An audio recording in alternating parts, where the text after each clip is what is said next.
C'est donc à Antony, au sud de Paris, qu'EODEV a décidé de regrouper ses activités. Un site qui permet d'avoir sous le même toit le bureau d'études, les moyens de test et les lignes de production. En quelques années seulement, EODEV s'est fait un nom dans les groupes électrogènes à hydrogène, ainsi que dans les prolongateurs d'autonomie pour bateaux. L'usine va permettre de passer à l'échelle industrielle. Aujourd'hui, très heureux de pouvoir célébrer le développement de cette nouvelle usine avec des nouvelles chaînes de production qui vont nous permettre de multiplier par 4 notre capacité de production européenne. L'inauguration a eu lieu en présence de nombreuses personnalités, dont bien sûr le capitaine et fondateur d'Energy Observer.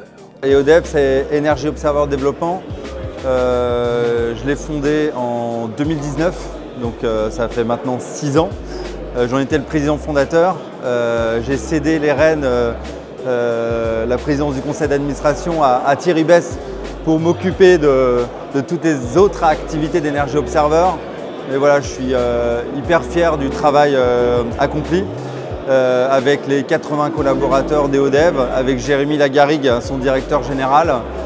Et c'est une belle émotion aujourd'hui d'inaugurer cette usine de 6000 m² qui va être le nouvel outil industriel. Le pilier de l'offre, c'est le fameux générateur avec une pile d'origine Toyota, un système qui a déjà servi à illuminer la Tour Eiffel et qui permet de répondre à des besoins de dépollution, notamment sur les chantiers ou encore dans l'événementiel. Mais EODEV a choisi aussi de se diversifier dans la batterie. On a fait un petit pivot avec l'acquisition d'EV System où on développe également des systèmes batteries avec la particularité d'avoir des batteries qui sont complètement fabriquées en France, c'est-à-dire que la partie assemblage mécanique est fait en France, l'intelligence, le BMS est en français, le contrôle commande est fait français, on est propriétaire du hardware et du software et on a juste la cellule qui encore provient de Chine parce qu'on n'arrive pas encore à sourcer en France.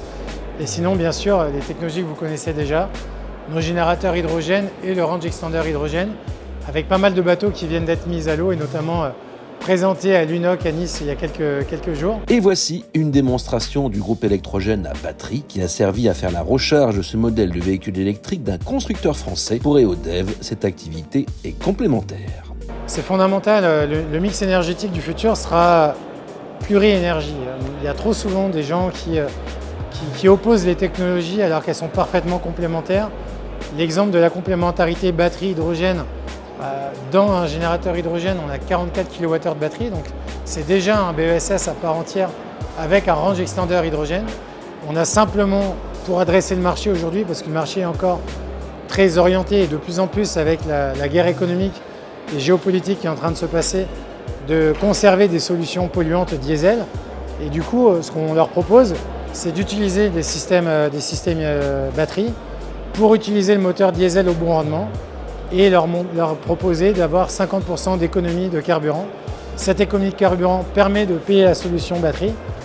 Nous, ça nous permet d'avoir des données et avec ces données, on peut leur prouver que pour quelques euros de plus d'exploitation, une solution 100% dépolluée avec de l'hydrogène peut répondre au service. Autre personnalité présente à l'inauguration, le secrétaire général à l'investissement de France 2030, Bruno Bonnel. Industriel et ancien député, il est venu dire que l'État continue de soutenir la filière.